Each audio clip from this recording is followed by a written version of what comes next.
Welcome to a Delco Nerd Network podcast. I am your host, Anthony Ragucci, and here with a few friends from the Delaware County area, we get in a basement and we talk about a certain topic. Today's topic is going to be comparing Red Sun, and to join me, as always, my co-host, the triple threat, Chris Trio. Gooch, how are you? Pretty good. Good? Yeah. Another day? I'm doing well. Hair's cut. I noticed. It's looking hot. good. We're back outside. Yeah, I know. It's Still pretty nuts. Still kind of We're green phase here, right? Yeah. Yeah, even up down here. Yeah, all the Oh, counties. shit. I forgot. You're not Delco. No, I'm not. I'm technically Chester.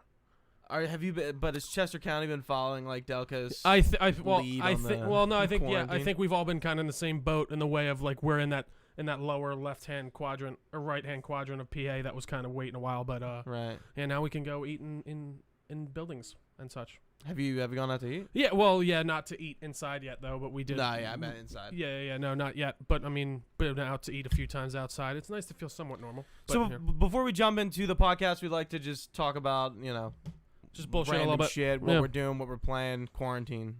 Yeah. This is very topical. I know. But the last podcast we had, we kind of didn't do that, and we were just talking about PlayStation 5. Yeah. But so not that I have too much going on, but I've been playing a lot of World of Warcraft Classic. How's that been As going? they call it. Fun.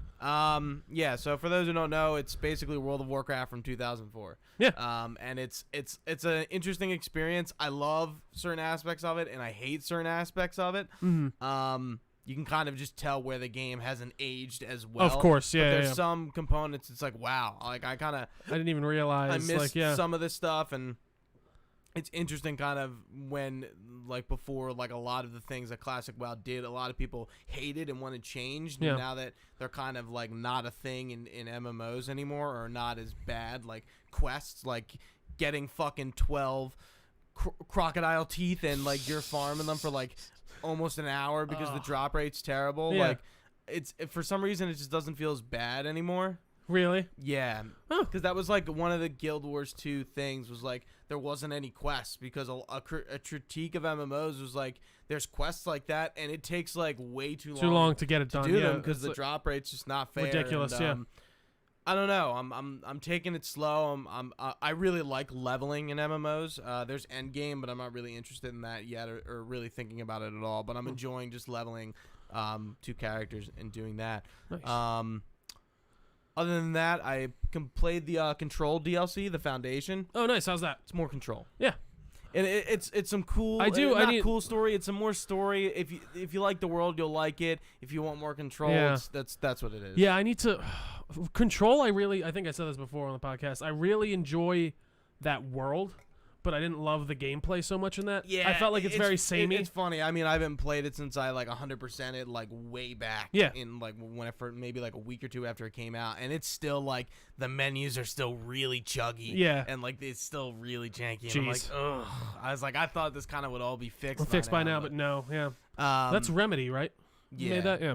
Other than that, Borderlands 3 DLC came out. Still playing through that. Last of Us 2, we've both been playing. Yeah. We'll be reviewing that in like a week or two. That should Yeah. be fun. That should be. I'm the discussion of that game. I'm actually really excited. I don't know if you've been following like the discourse on the internet. And I've been kind of like people I've been seeing like Meredith was actually telling me the girl who plays Abby, Laura Dern. Laura Dern.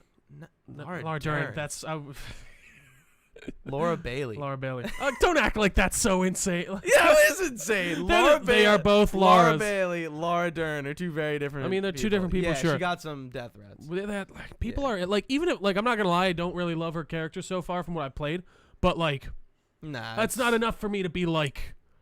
There's no. Like, it's I'm fucking not, insane. I'm There's no not- excuse for that type of insanity. No, it's ridiculous. I remember that happened I don't with like like Abby. I'm not gonna go tell fucking yeah. Laura Bailey. Like go or- fuck it. Like it's like it happened with what's her name? Kelly Marie Tran too with Last Jedi. Like she got a bunch of shit. Oh. And I'm like, and listen, whatever. Rose is the character. You cannot like her, but like going after the actor of the character doesn't make any like go after the writers, if anything. Like, it would be Naughty Dog. Naughty Dog wrote the fucking. Well, like, I mean, yeah, complain to the writers. Yeah, but don't, exactly. I'm sorry. Yeah, nobody should be getting death threats. Exactly. But yeah, I knew what you meant. Mhm. Yeah, it's fucked up. I mean, like, I don't know. It's interesting that like the discourse around The Last of Us 2 has just been wild. Like, where are you? Because like, I think everyone is probably we're at the point where like you can say where you are. Yeah, like, exactly, I am. What character? I feel. I'm trying to see how I can. I am What day? Who are you playing? third after the third day as Abby. Okay. Yeah. Okay. And I'm going to the aquarium. If that helps. So I think how much further do you think I have? Because honestly, I thought it was ending 12 hours, maybe a little less. Really? Yeah. Depends how fast I'm not gonna lie. I've been it. getting lost a lot. Like, I feel like I'm getting. You're dumber. on like the second half of the game. Okay. At this point. Really? Yeah. The pacing Fuck. is odd. Yeah, it's very odd. Yeah. Like, it felt like it was getting to the end of the game. No. And then it's like, you go to her, and it's like, oh, I'm getting a whole new skill. Like, oh fuck, there's a lot longer. So like, if I have advice, Abby is a playable character. She's not like a one-off. You play her for a little bit. Like, treat her like you're Ellie. playing. Yeah. Yeah. Yeah, it was weird, but we'll get more into the deets of that once we get around to the actual review. What have I been playing? I haven't played in a couple days, but I started playing Stardew Valley. I don't know if I mentioned that on here before. No, not on here. Yeah, to me, yeah. Weirdly, like a game that I never thought I'd enjoy, or never even would have thought to buy. But Meredith was playing it on her Switch, and I was like, that kind of looks interesting. And it's a very relaxing. Like you get a farm. The idea is like it's all 8-bit. It's kind of like Terraria meets Minecraft. I think you said that, which I think is a good way to describe it. Mm-hmm. And you inherit this farm from your grandpa, and you basically, it's kind of like you're farming as well as like making friends within the town.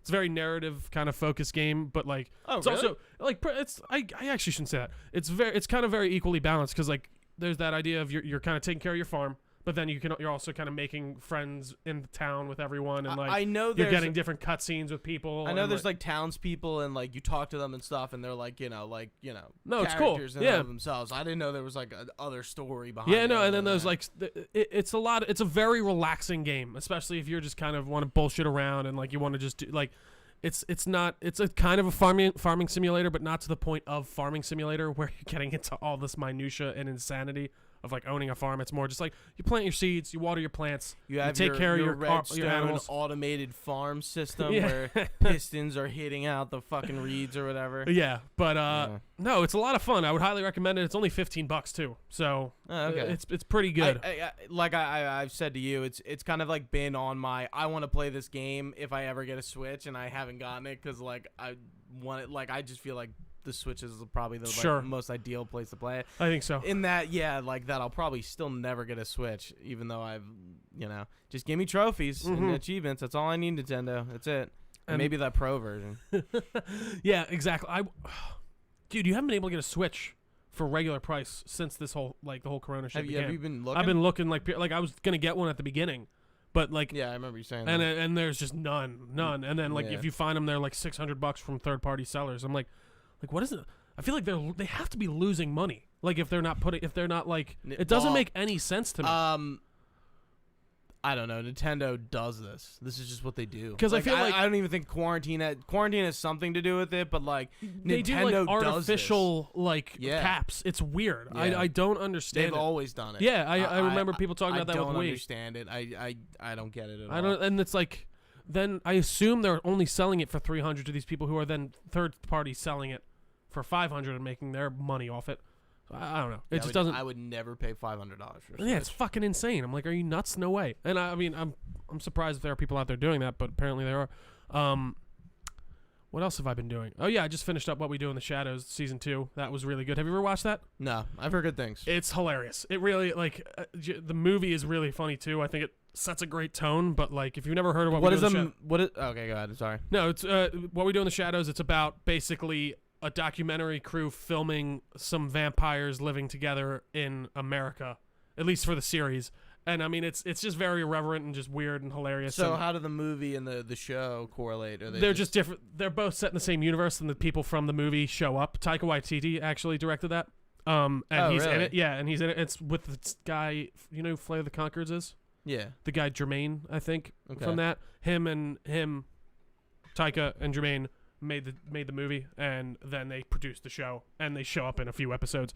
But I think it's definitely worth your time. It's just fun bullshit TV, and the cast is fucking fantastic. But besides that, I don't really think I've been doing much else. I mean, obviously the regular Red Dead, but that's been it. There have been a few little things. I'm still trying to finish up Lost Odyssey, which at this point is like the end of a JRPG, and it's just like, fuck, dude. Yeah. Like, I just want to finish this bullshit and finish the game and get all the achievements and be done with it. Like RPGs sometimes like get like at the end. It's just like, there's a achievement where you have to get all the treasures and stuff, and I missed something, so I have to go back and do them all. And I have to go look, and it's just like, ugh. That is just because there's no checklist. What are you at? Yeah, that is annoying. So I don't know that what would I fucking I don't know what I missed. Oh, and I was using a guide too for that purpose. That blows. And it's just like it was just bound to happen. There was one. I remember I was trying to platinum Dishonored because I literally had Dishonored 2 because I literally have like 4 left on it, and I went through and I had to get all like the collectibles, and I got to the end and I didn't get it, and I was like, what did I miss? Oh yeah, there's like the weird artifact things. I was like, what did I miss? Like it was so weird, but it is annoying when you don't have a checklist and stuff like that. You know what I actually logged on to again the other day was the story for Red Dead to just see where I was at with the challenges on that. Where are you at? You haven't finished those, have you? Aren't you stuck on like the bandit blackjack stuff? one? So that was really like I think the last time I talked to you about it, I was just like, yeah, I'm taking a break from it because I was playing it a lot. I think that was the last time we were playing online. Yeah. And I broke back into the story, and I kind of finished up like the dream catchers and the carvings. Yeah. And I'm right now what I'm doing is those challenges, and the blackjack one I got stuck on, and I forget. I think I just was starting the horse one, but. Yeah, the horse one. There's one I'm on for that. It's dry run from Van Horn to Blackwater. I think that's actually what I'm. It's like in maybe 17. I just did that. I don't know, but it's fucking hard. Regardless, I kind of just got stepped away. Yeah. I'm bored or not bored. but I'm just like I don't feel like doing this. I'm going on to just do that. Yeah, I'm gonna come back to this game like when I'm not in a rush to 100% that. Yeah, no, it was because like it was funny for me. I got all that. I played it a second time, and I got more stuff done during the main campaign. So my second run is actually now my like main. What I'm not looking forward to is going back and fucking getting 80 gold ranks on those missions. Oh yeah, that does. I'm just like, what a dumb achievement. And you know, like, that's just but you know what? stupid. You know what's really annoying too is like when you go back to replay them, like they give you the guns you had in that mission and only like a set amount of ammo. So it's like. I don't know. I don't love the way they set up the replay. As long as I can replay it and like it doesn't really affect my save, I don't really care. No, yeah, exactly. It creates like that save point. But I guess there's somebody has a list of the easiest ones. So. For sure. All right. Well, anything else you've been watching, Gooch? Nah, let's jump into. I watched Sun? Red Sun. Ooh, segue. Anyways, main topic. We're here to talk Red Sun. A little compare and contrast. Kind of a bit of a review as well, I'd say. Red Sun, written by Mark Millar, and who else on there? Superman Red Sun, the comic, is written by Mark Millar, Dave Johnson, and Killian Plunkett. If you don't know what Superman Red Sun is, I'm going to read the back of the book. I think that's a good idea. Yeah, I think that's good. Look up in the sky. It's a bird. It's a plane. It's Superman. Whoa. Strange visitor from another world who can change the course of mighty rivers, bend steel in his bare hands, and who, as the champion of the common worker, fights a never-ending battle for Stalin's socialism and the international expanse of the Warsaw Pact. In this startling twist on the familiar tale of a certain Kryptonian rocket ship, in a startling twist on a familiar tale, a certain Kryptonian rocket ship crash lands on Earth, carrying an infant who will one day become the most powerful being on the planet. But his ship doesn't land in America. He's not raised in Smallville, Kansas. Instead, he makes his new home on the collective in the Soviet Union. Mother Russia. So that is the premise of Superman Red Sun. Basically, Superman lands in Soviet Union instead of good old US of A, and he is raised on the ideals of the Communist Party, and it kind of works in a lot of ways, and I think it's a really interesting commentary on like the Cold War and everything too, in some aspects, in the way of just how we we kind of got through that with like a little to nothing, and the idea that I almost feel like communism would only work if you had this crazy superpower benevolent being that could actually make it work, but it would never work with. I wouldn't call Superman benevolent in Red Son. I think I think he. It's funny. It's definitely a gray area. He's portrayed very differently in the comic and in the movie. The movie, I agree. Adaptation. Like in the movie, I feel like you're portrayed to kind of sympathize with Superman. Yeah. But in the comic book, I don't think they make you sympathize with him at all. He is like he's the bad guy, communist. Yeah, and it's weird. Like he doesn't really like. But not that in the movie he's like shying away from it. Like he's still a communist, but like you can tell his mannerisms in the comic are just harsher and different. And he's about saving everyone, but like I'm a communist. The collective is above the individual for sure, and that's what. And I feel like they do kind of push that through in the movie as well. A lot of similarities in the movie, a lot of differences too.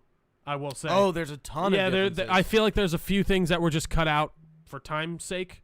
There were some other things that I was like, oh, well, I kind of wanted to see that. Like, there's the very end itself. Oh, yeah. I would have liked to see, yeah. So, let's talk about Lex in this a little bit. Okay. I kind of thought it was interesting that he's set up as the good guy in this, I feel like. Almost. Yeah, in the comic, I wouldn't have said that at all. Really? He's more of a good guy, but I feel like in the comic, he's not as good as he is in the movie. And I think his worst part in the movie is the Supreme Man. Yeah. And that whole Superior Man. Sorry, Superior Man.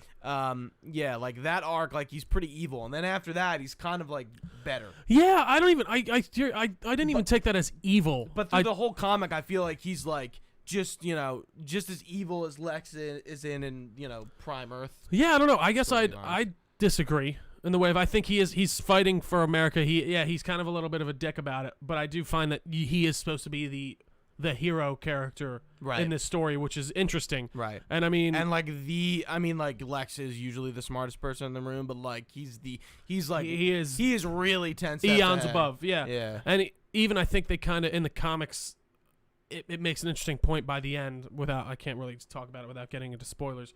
But I think he's really good. One thing I loved about the movie, I thought they had great voice actors for each person. There wasn't a person where I felt like I was like, oh, that voice doesn't match for me. I mean, like everyone besides Lois Lane and the Americans are voiced with Russian accents, and they're pretty good for the most part. I'm pretty sure Tara Strong does young Superman. She does. And I was like, that's totally Tara Strong. Yeah. Because she does kids. Oh, yeah. And like a lot. Like, it's like Superman. Pickles. Yeah. Yeah. That was one huge difference. We don't really get we see a scene, the first scene of the movie is him growing up with Svetlana, who is the comparison to Lana Lang. Yeah. Who's also in the comic, but you never see them as kids, and they kind of like set it up a little differently, whereas the comic book kind of just throws you right into it, and like, Superman is just there's like it's cutting to like the news, and it's like the Soviet Superman has they have. I do think there are some things that they did to make the movie a little bit more, I guess, comprehensible, a little bit more streamlined. Not to say that the comic itself isn't hard hard to understand. I think the comic gets way more political. Yeah, I guess it kind of does. It's fun. I should have read it completely before this. But I mean, we both read it before, and we kind of skimmed it again. Yeah, again. But yeah, I feel like the comic is just a little more like talks about the politics a little bit more. And I mean, there's like entire storylines of this like Superman that are cut out like with Stalin's son. Yeah, that's right. I totally forgot about that where he's vying for power. Yeah, geez, I forgot. And then also, I felt like there was other things that were kind of added in that I don't remember specifically in the comics, like the stuff with Lois Lane, and she's like, "This is a man's world, and I'm a woman living in a man's world." Like I felt. So I can't remember in the if comics, in the comics she's like infatuated with Superman. Yeah, and Wonder Woman is the same way. Yeah, but in the movie, Wonder Woman really doesn't like Superman sexually. Yeah, and even like Superman's kind of he's like, at least in the movie, he's like, "Oh, good, I don't really care about sex." And in your shitty Russian accent. What are you talking about? And in the comic, Superman doesn't notice anyone. Like women-wise, like it's totally not his thing. Like he makes an advance on Wonder Woman in the movie, and then Wonder Woman says she's a lesbian, and then which is kind of funny. And I love, he's just like, oh, good, I don't need to do that then. Like it's like it was like he's like he is he is that embodiment of communism in the way of like he is thinking about the collective at all times. He is not an individualist, and he even the way he talks and the way he thinks and the way he speaks about like America and all that, like you can tell like he truly does believe in what the Communist Party is going for in this. Right. But he is, and I like the way they explore it, he is very naive in the way of how he thinks it will work and that it will go over with rose-colored glasses. Because, I mean, there's one of the points in the movie that I really do love is Superman, and I feel like this does happen in the book. I can't remember. You'll have to remind me. When he discovers the gulags and stuff like that, and he had no idea. Yeah. And he goes to Stalin, and Stalin's like, he's like, I wanted to tell you, but I know you wouldn't understand. Like, right. You're looking at it as like a naive little kitten or whatever he says.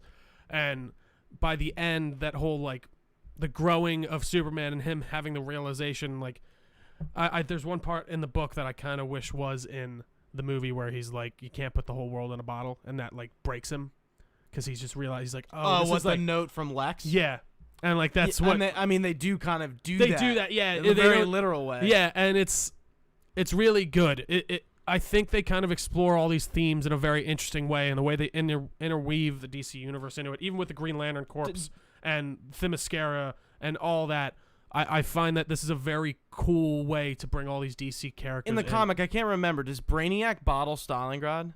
Yes. Okay. I'm pretty I'm pretty confident. Yeah. And then he's like, then he can't figure it out, but he really can if he really wanted to. What, Brainiac? Yeah. Yeah. I mean, the Brainiac twist is pretty much the same. Yep. He even looks basically the same. Yeah, but the only thing that was different was like somehow Lois and Lex get bottled Stalingrad. Yeah, and then they kind of use that as the like, well, like, you know, like, look what you he's like, you're telling me that you didn't fucking know how to unshrink them, and then Brainiac's like, well, master, you didn't ask. It's like, and then the thing with like, you know, you can't bottle up the world. Yeah, it's really interesting. Yeah, the physical embodiment of that, literally. And I think Brainiac's used very well to illustrate that too. And this whole book it's a page turner. It really is. And the movie, I think, does as good of a job. I guess it might have. I think it could have done a little bit better with some stories for sure. I was kind of disappointed with the not only with the ending, but with I don't know, like it's a much more like I would say read the comic first and then watch the movie, because like the comic book does it goes into depth a little bit more about like, okay, like Superman is kind of good in the movie and wants to be good, but he's communist. Like, in the comic, it's not really the same way. I never felt like in the comic book that Superman is just all about other people. He's all about other people as being long as communism. Yeah, exactly. Yeah.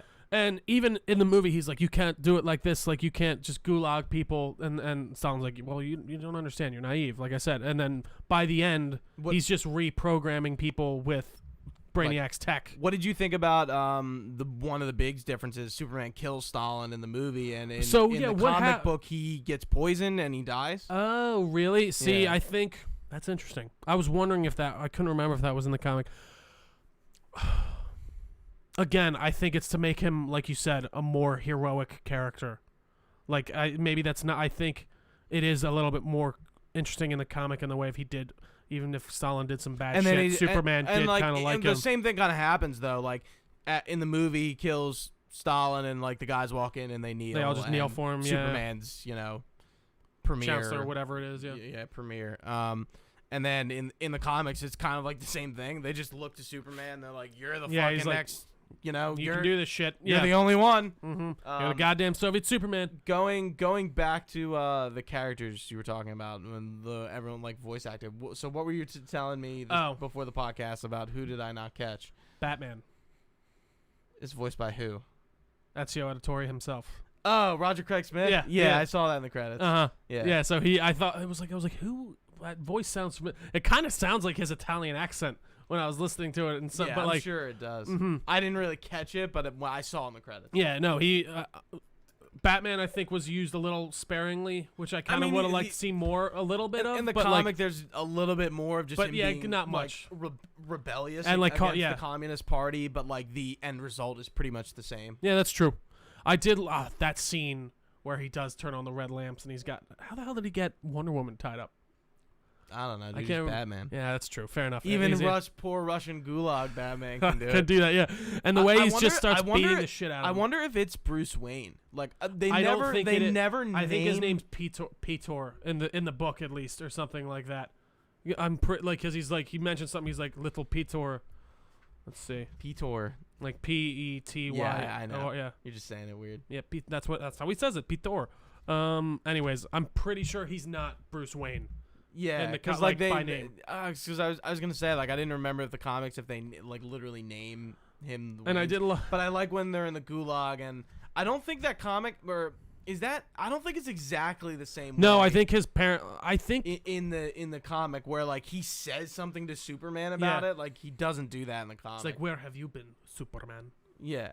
I kind of like that though. No, I thought it was good. Like, the way the bats flew out. It kind of like feeds into the Batman v Superman of it, where like for sure he like identifies the threat like early on and like spends his life like gearing up to like face that. For sure, yeah. I thought he was used very well, and God, I don't know why. I love that costume a lot. It's just cool. Yeah. I mean, it's more like utility. And like I thought also it makes sense for sure.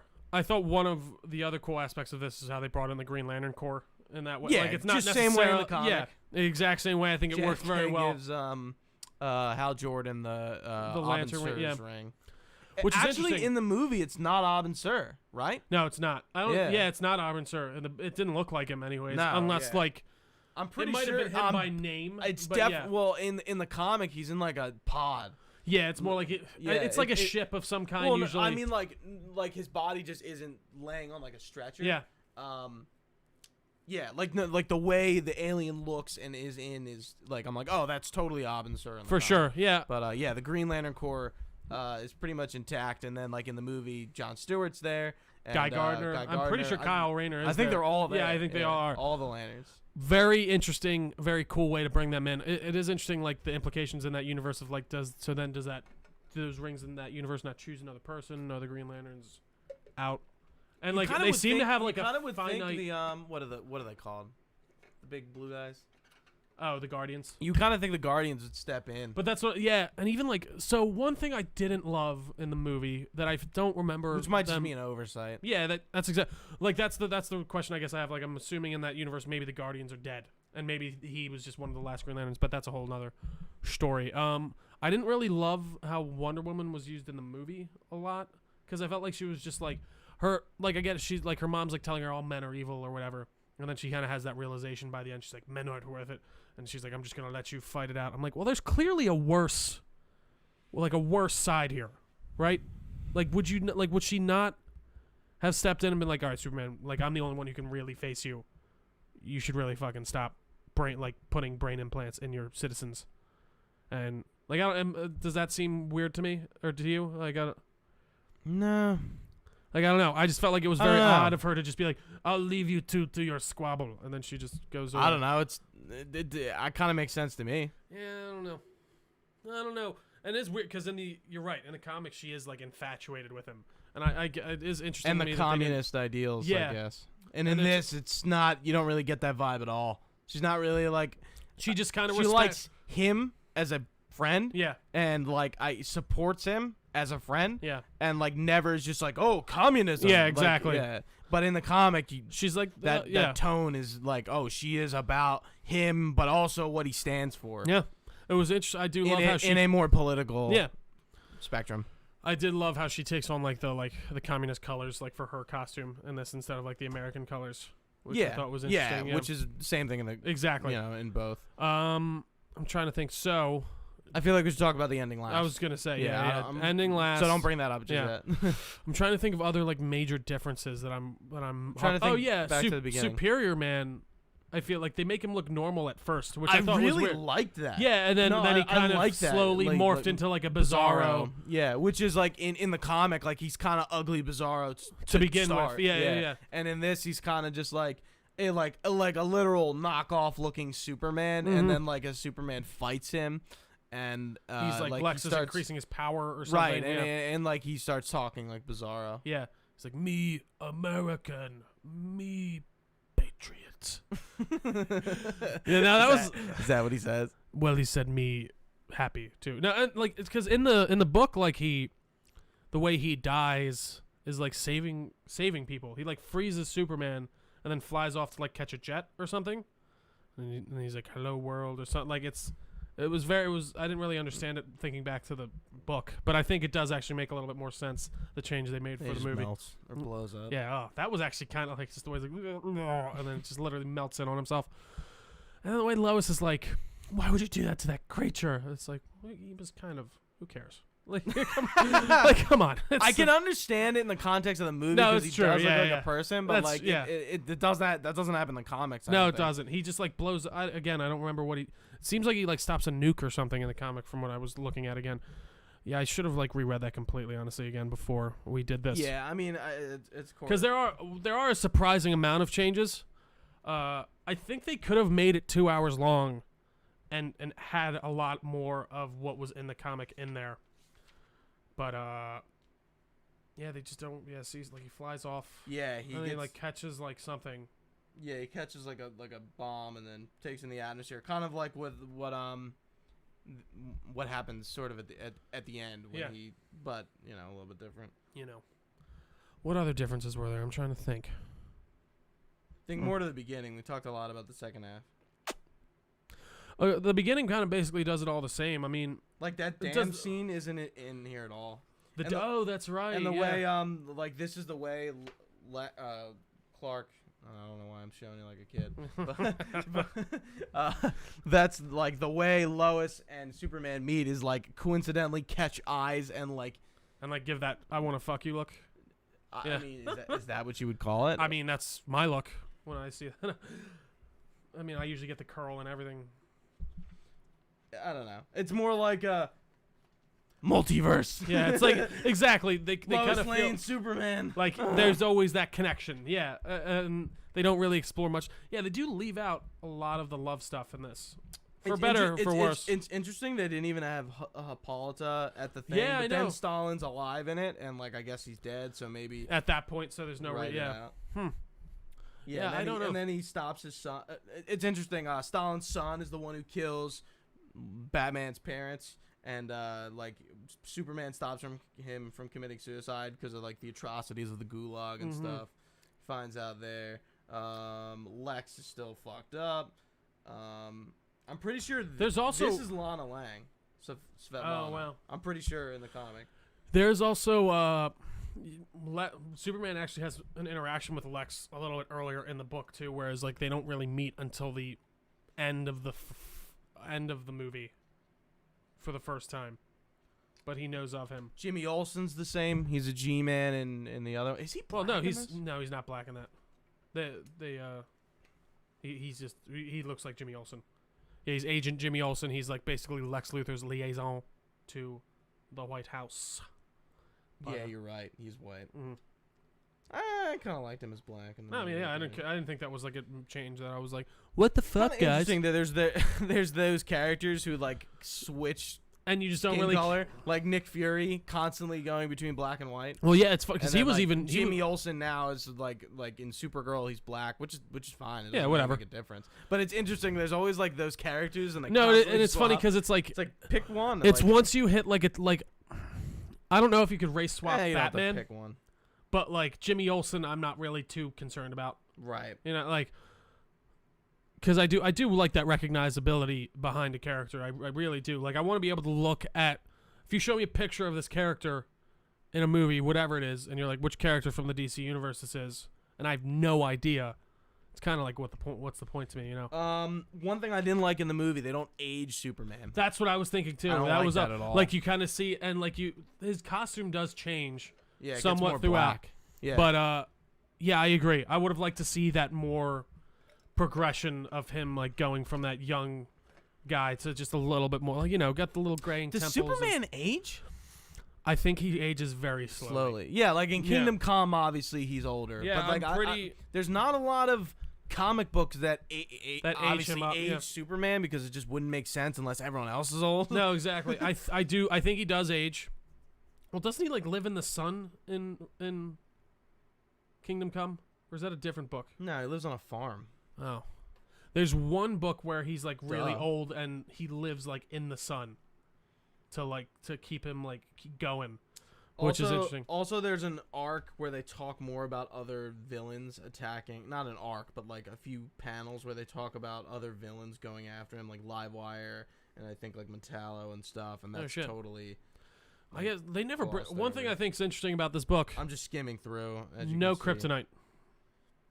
Right? They don't use kryptonite once in this book. Oh my god! Holy shit! I didn't even think about that. Yeah, he uses red sun rays. How could you even? Wait, no, it's red sun when Batman attacks him. Exactly. No, that's what I'm saying. I'm like, how do you recreate a red sun? Like, again, I guess I'm getting into the minutia here. There's no reason Lex to. Lex Luthor did it. That's right. So yeah. Oh, that's right. I forgot. He says he's like, you can thank Lex Luthor for that. Yeah. And it's yeah. Yeah, and Lex becomes president, and then we're kind of near the end. So why don't we just talk about the end? Sounds good. So, in the end, Superman is like, "Fuck it, I'm bringing the war to America." Because I think it's like the 80s. Like there, at one point, America's like doing real shitty, and like Soviet Russia is looking pretty dope, and Superman's like, "Come on, come join." Like a lot of people are just willingly joining the Soviet Empire, and America's holding out. But then America is the only one who, and we're not doing too hot. Yeah, but then once Lex becomes president, he kind of turns the whole country around, and then Superman kind of becomes a little bit more what's the word? Hostile? A little more hostile, a little bit more. Yeah, because like the point is like he wants America to come in without willingly. Force. He doesn't want to kill anyone, and Brainiac's running all these things like, oh well, we could invade and only kill whatever, like however many thousand, and he's like, no, I don't want to do it. But then finally, I can't remember what kind of tips him over. Like, is it the attack by the Green Lantern Corps? I think it is. Yep. Tips him over, and he's like, all right, fine, we got to go deal with this. And then he shows up with Brainiac. Oh yeah, by the way, I think we said Brainiac already, but Brainiac does come in, and he basically reprograms Brainiac to be his like bro. Yeah, bro, helper, whatever. His brother, his comrade. Yeah, comrade Brainiac. Brainiac. Comrade. And they show up at the White House, and he's expected to be greeted by all these weapons and such, and he just shows up, and there's Lois Lane with a note. In the comic it's the note. In the movie it's the bottled city of Stalingrad. Yes, and yeah, Superman has a realization. He's the bad guy. And it kind of crushes him, and I like that a lot. And I like the way he kind of has that realization, at least in the comic, a little bit more. In the comic, he just goes away too, right? Yeah, I think he stops I think he does the same thing with Brainiac's ship. He like takes it out to blow up. But then is he? Yeah, I think he's back. It's funny because I could have sworn I remembered him being dead completely, but he Yeah. Okay, so the same thing happens. Like he's giving a speech to Lex, and then like Lois sees him in the crowd, and Lex is stepping down as president, and. This is where that's where it just like ends, right? Yeah, the movie just ends. Yeah. And in the comic, there's another couple pages. So basically, like it's hard to even like describe what even happens. So like Lex Luthor becomes this like almost like a I don't even want to call he's like an Albert Einstein. He is like an Albert Einstein to the nth degree. He put humanity and the Earth so far ahead with his technological advancements that it gets to the point where Earth no longer is Earth millions of years in the future. It's a little planet called Krypton, and his kids, great the Luthor line like Lex Luthor just becomes this like icon symbol. There's a bigger word. Like I know. Yeah. What's the word? Like it not like symbol, like a symbol, but like he's like a Galileo. Like he is like he's like a word. There's a word. Yeah, I'm trying to. He is that upper echelon. He is the guy that pushes humanity to that next technological point, and it gets to the point in the future like a Paragon type character. Yeah. Like he's just like the greatest of all time. But now we're in the future. We're on a little planet called Krypton, formerly known as Earth. And the Earth's going to shit. And guess what? The Luthors need to send out their kid to make sure he survives. But they're not sending him to another planet. They're sending him back in time. And that's how we get Superman, a.k.a. Superman Luthor. Really. And I thought, So like one of the lines from the comic is like, Yeah, so mankind had evolved to become the most advanced species in the known universe, inspired and led by billions of years of the Luthor line.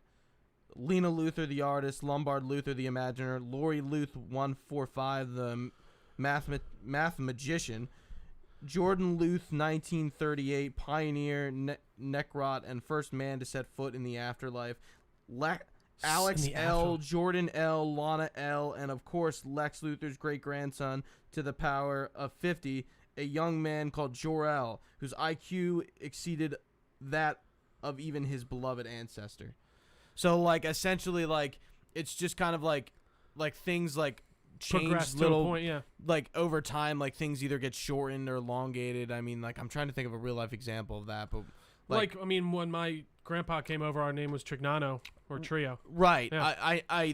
That's a good example, but I'm trying to think of something like long times. Of time yeah, like that things just changed, and like, yeah, the city Lexor becomes a thing. And then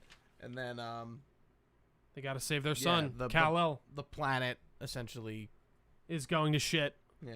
And no one's listening to the Luthors, and they got to, in true Superman fashion, send him out in his pod. But like so instead of it EL, it's just L in this. Yeah, so it's Kal-El, but it's just a dash L, and yeah, they send him back in time. Kal Luthor. Well, that is, and I think that's what really like puts the comic together. I think so too. And I think it's kind of does that like nice bow, and I think it misses something in the movie with that. Right. I really do. And so like that being said, I think the comic is the better interpretation of Red Son. I think if you're gonna watch and read them both, read the comic.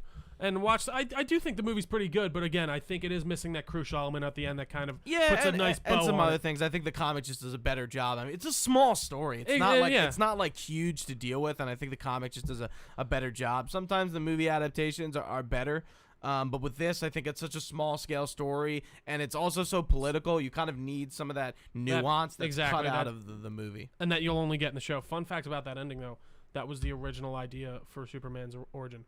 Was a man from the future. Joel shooting. So that's that's pretty interesting. Like that's a cool little callback. Would have been interesting if that's what they still ended up going with. Yeah, it would have been like, and then like, yeah. I feel like it'd be not as interesting, but I don't know, like this cycle. No, I think you're right. I think having him be from a totally different planet is the way to go, and I think maybe because it separates, like there doesn't need to be a connection between Lex Luthor and Superman. No, but I think in this case, in an Elseworld story, there can be. Sure. Yeah. And I think it works very well, and I find that it's a very captivating story.